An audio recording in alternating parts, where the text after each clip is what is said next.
بسم اللہ الرحمن الرحیم۔ ہمارے پیارے نبی صلی اللہ تعالیٰ علیہ وسلم کا فرمان عالی شان ہے، جو مجھ پر درود پاک پڑھنا بھول گیا وہ جنت کا راستہ بھول گیا۔ درود پاک پڑھتے رہیے اور جنت کا راستہ یاد رکھیے۔ صلو علی الحبیب صلی اللہ تعالیٰ علی محمد۔ یا رسول اللہ، فرش والے تیری شوکت کا علو کیا جانے، خسروا عرش پہ اڑتا ہے پھریرا تیرا۔ بدنصیب، بت پرست، نوپر شرما اور ایک ہندو نے ایک ٹی وی چینل پر ہمارے دلوں کے چین آقا صلی اللہ تعالیٰ علیہ وسلم پر معاذ اللہ اعتراض کیا ہے۔ حضرت عائشہ صدیقہ سے کم عمری میں نکاح کیوں فرمایا؟ پہلی بات تو یہ ہے کہ کوئی بھی نبی رسول علیہ السلام کبھی بھی اللہ پاک کی مرضی کے خلاف کوئی بھی کام نہیں کرتے۔ حضرت عائشہ صدیقہ کی بخاری کی حدیث ہے کہ حضور نبی اکرم صلی اللہ تعالیٰ علیہ وسلم نے ان سے فرمایا، میں نے خواب میں 2 مرتبہ تمہیں دیکھا۔ میں نے دیکھا کہ تم ریشمی کپڑوں میں لپٹی ہوئی ہو اور مجھے کہا گیا کہ یہ آپ کی بیوی ہے، سو پردہ ہٹا کر دیکھیے۔ جب میں نے دیکھا تو تم تھی، تو میں نے کہا کہ اگر یہ اللہ تعالیٰ کی طرف سے ہے تو وہ ایسا کر کے ہی رہے گا۔ یہ حدیث متفق علیہ ہے۔ ہمارے پیارے نبی صلی اللہ تعالیٰ علیہ وسلم کو حضرت عائشہ صدیقہ سے نکاح کا حکم خواب میں پہلے سے ہی ہو چکا تھا۔ دوسری بات یہ کہ اللہ پاک کے حبیب صلی اللہ تعالیٰ علیہ وسلم پر اعتراض کرنا ہمارے مذہب میں بہت ہی بڑی گستاخی ہے، اور گستاخی رسول کی سزا سرطن سے جدا۔ ہمارے اسلام میں حکم ہے کہ نبی علیہ السلام کے کسی قول فعل پر اعتراض کر ہی نہیں سکتے، یہاں تک کہ یہ بھی نہیں کہہ سکتے کہ نبی کا لباس میلا ہے، یہ بھی بے ادبی ہے۔ ہمارے بزرگ ذرا برابر بھی گستاخی برداشت نہ کرتے، فوراً ایکشن لیتے ہیں۔ ایک بار امام ابو یوسف رحمۃ اللہ کے سامنے ذکر ہو رہا تھا کہ رسول صلی اللہ تعالیٰ علیہ وسلم کو قریب بہت پسند ہے، اور پاس بیٹھا ایک شخص بولا مجھے پسند نہیں، تو حضرت امام ابو تلوار کھینچ کر فرمانے لگے کہ بات نبی صلی اللہ تعالیٰ علیہ وسلم کی پسند کی ہو رہی تھی اور تو نے ناپسند کہا۔ اے مرتد، تو نے توہین کی، توبہ کر، کلمہ پڑھ، مسلمان ہو، نہیں تو تیری گردن اڑا دوں گا۔ یاد رہے، علماء فرماتے ہیں اگر کسی کو پسند نہیں الگ بات، کافر نہیں ہو جاتا، لیکن جب اللہ صلی اللہ علیہ وسلم کی پسند کا تذکرہ ہو تو ایسا نہیں کرنا چاہیے۔ پیارے نبی صلی اللہ تعالیٰ علیہ وسلم کی عرف و اعلیٰ شان پر بولنے والے پہلے اپنی اوقات تو دیکھ تم ہو کیا۔ قرآن میں ابلیس کو ملعون لکھا ہے، آپ جانتے ہیں وہ کون تھا؟ ابلیس نے لاکھوں سال اللہ پاک کی عبادت کی، پوری زمین پر اتنے سجدے کیے کوئی جگہ باقی نہ چھوڑی، لیکن اتنے سجدے کرنے کے باوجود جنت سے دھتکار دیا گیا۔ آخر کیوں؟ اس لیے کہ اس نے حضرت آدم علیہ السلام کو سجدہ تعظیمی نہیں کیا تھا، تو اس کی عبادت اس کے منہ پر ماری گئی کہ صرف اس وجہ سے کہ حضرت آدم علیہ السلام کی شان میں گستاخی کی، بولا میں ان سے اچھا ہوں، استغفر اللہ۔ اللہ پاک کو یہ بے ادبی سخت ناپسند آئی، جنت سے نہ صرف نکالا بلکہ خوبصورتی بھی چھین لی، اور دوزخ کا وعدہ ہے اس سے آخر ہمیشہ جہنم میں آگ میں جلے گا۔ یہ تو حضرت آدم علیہ السلام کی گستاخی کرنے کا انجام تھا، تو میرے آقا صلی اللہ تعالیٰ علیہ وسلم کی عظمت تو سارے نبیوں سے زیادہ ہے، سب رسولوں سے زیادہ مرتبہ ہے۔ کیا پدی اور کیا پدی کا شوربہ!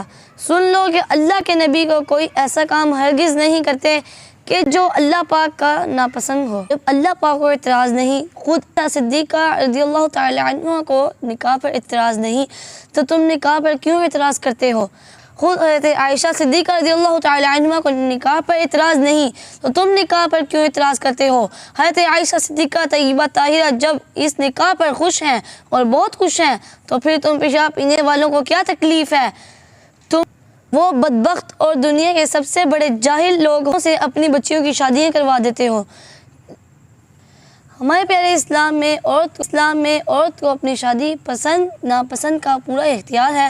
حضرت عائشہ صدیقہ رضی اللہ تعالی عنہ نے اپنی مرضی اپنی خوشی سے اس نکاح کو نہ صرف قبول کیا، اس رشتے کو بہت بڑی سعادت مندی سمجھی۔ مان لیا جائے کہ اس وقت وہ چھوٹی عمر کی تھی، اس لیے وہ فیصلہ نہیں کر سکی، تو پھر جب وہ میچور ہوئی تب بھی تو اعتراض نہیں کیا۔ اعتراض تو دور کی بات، حضرت عائشہ صدیقہ رضی اللہ تعالی عنہ پیارے نبی صلی اللہ تعالی علیہ وسلم کے ساتھ اس قدر خوش تھی، اس قدر پیار فرماتی تھی۔ ایک بار عرض کیا، امیر المؤمنین ہے سیدنا عائشہ صدیقہ رضی اللہ تعالی عنہ نے بارگاہ رسالت صلی اللہ علیہ وسلم کی، یا رسول اللہ صلی اللہ تعالی علیہ وسلم، میرے لیے دعا فرمائیے کہ اللہ پاک جنت میں مجھے آپ کی ازواج مطہرات میں سے رکھے۔ نبی کریم صلی اللہ تعالیٰ علیہ وسلم نے ارشاد فرمایا اگر تم اس رتبے کی تمنا رکھتی ہو تو تمہیں چاہیے کہ کل کے لیے کھانا بچا کر نہ رکھو، اور جب تک کسی کپڑے میں پیوند لگ سکتا ہے تب تک اسے بیکار نہ سمجھو۔ امیر المؤمنین ہے سیدہ صدیقہ رضی اللہ تعالیٰ عنہ اس نصیحت پر اتنی عمل پیرا رہی کہ زندگی بھر کبھی آج کا کھانا کل پہ نہیں بچا کے رکھا۔ سبحان اللہ، سبحان اللہ۔ دیکھا آپ نے کہ حضرت عائشہ صدیقہ رضی اللہ تعالیٰ عنہ تو پیارے نبی صلی اللہ تعالیٰ علیہ وسلم کا جنت میں بھی ہمیشہ ہمیشہ کا ساتھ پانا چاہتی تھی۔ ایسا کیوں نہ ہو کہ میرے آقا صلی اللہ تعالیٰ علیہ وسلم تو تھے ہی بے انتہا خوبصورت، شوالے تیری شوکت کا علو کیا جانے۔ آپ صلی اللہ تعالیٰ علیہ وسلم کا تو پسینہ مبارک بھی کنگ آف روز، پھولوں کا بادشاہ گلاب سا تھا کہ حدیث مبارکہ ہے کہ میرا پسینہ سونگنا ہو تو گلاب کو سونگ لو۔ سبحان اللہ۔ نبی پاک صلی اللہ تعالیٰ علیہ وسلم کی ذات پر بولنے والوں، ہمارے پیارے نبی صلی اللہ تعالیٰ علیہ وسلم اس قدر حسین و جمیل ہیں کہ تمام حسن و جمال آپ کے قدم پر نثار۔ تم لوگ جب کوئی بات کرو تو تمہارے منہ سے بدبوئیں آتی ہیں، صرف ایک دن دان صاف نہ کرو تو نفرت کریں گے تم لوگوں سے تمہارے گھر والے، اور میرے تاجدار مدینہ صاحب معطر پسینہ آپ کے پسینہ مبارک سے خوشبوئیں آتی ہیں۔ کہ مدینہ کی ایک عورت کی شادی تھی تو اس نے اپنی شادی پر لگانے کے لیے حضور صلی اللہ تعالیٰ علیہ وسلم کا پسینہ مبارک استعمال کیا تو اس کے پورے گھر سے خوشبوئیں آتی تھیں، یہاں تک کہ پورے علاقے میں خوشبو والا گھر مشہور ہو گیا۔ سبحان اللہ۔ میرے سونے آقا صلی اللہ تعالیٰ علیہ وسلم جس راستے سے گزرتے تو گلیاں خوشبو سے مہک جاتی۔ صحابہ کرام فرماتے ہیں کہ جب ہم نے حضور پرنور صلی اللہ تعالیٰ علیہ وسلم کو تلاش کرنا ہوتا تو ہم تازہ خوشبو کے جھونکے سے پتہ لگا لیتے کہ حضور ابھی ابھی یہاں سے گزرے ہیں، عرصہ ہوا طیبہ کی گلیوں سے وہ گزرے ہیں، اس وقت بھی گلیوں میں خوشبو ہے پسینے کی۔ سبحان اللہ۔ گلیوں میں خوشبو ہے پسینے کی۔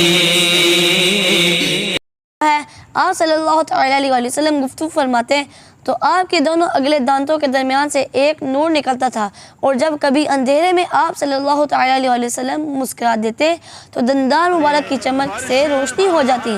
امیر المؤمنین ہے سیدنا عائشہ صدیقہ رضی اللہ تعالیٰ عنہ فرماتی ہیں میں سحری کے وقت کچھ سی رہی تھی کہ میرے ہاتھوں سے سوئی گر گئی اور چراغ بجھ گیا، اتنے میں حضور کریم صلی اللہ تعالیٰ علیہ وسلم تشریف لے آئے۔ آپ صلی اللہ تعالیٰ علیہ وسلم کے چہرہ اقدس کے نور سے سارا کمرہ جگمگا اٹھا اور سوئی مل گئی۔ سبحان اللہ۔ عائشہ بی کے ہاتھ سے جس وقت سوئی کھو گئی، مسکرائے سرکار تو ہر چیز روشن ہو گئی۔ چہرہ سرکار ہے کیا سورجوں کی دکان ہے، مرحبا کتنا ہنسی میرا نبی سلطان ہے۔